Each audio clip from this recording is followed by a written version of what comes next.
पोलिसांच्या मोटाईमुळे अनेक पेट्रोल पंपांवर गोंधळाची परिस्थिती निर्माण झाली होती. अनेक ठिकाणी पोलीस बंदोबस्तही लावण्यात आला होता. आपण आज काय आढावा? आज माननीय कलेक्टर साहेबांच्या आम्ही दोघांनी एक अतिशय विस्तृत प्रत्येक पेट्रोल पंप निहाय आम्ही आता एक व्हीसी घेतली.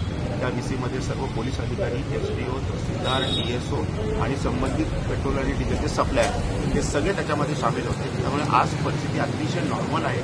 कुठल्याही पेट्रोल पंपावर आपण आता इथे देखील बघू शकता कोणत्याही परिस्थितीमध्ये अतिशय नॉर्मल परिस्थिती आहे. आपल्याकडे जसं कलेक्टर साहेबांनी सांगितलं आपल्याकडे अतिशय एक्सेस स्टॉक आहे.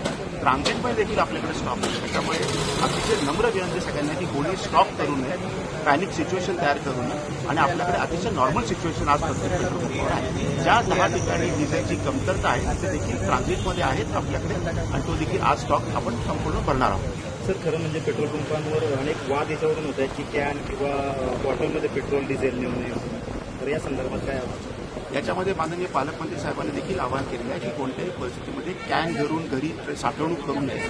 आपण ॲम्पल फॉर्मॅटमध्ये आपल्याकडे पेट्रोल डिझेल अवेलेबल आहे. त्याच्यामुळे या पर्यायाचा कोणीही वापर करू नये. आपण पेट्रोल पंपावरच पेट्रोल आणि डिझेल न्यावी अशी सर्व नागरिकांना एक विनंती आहे.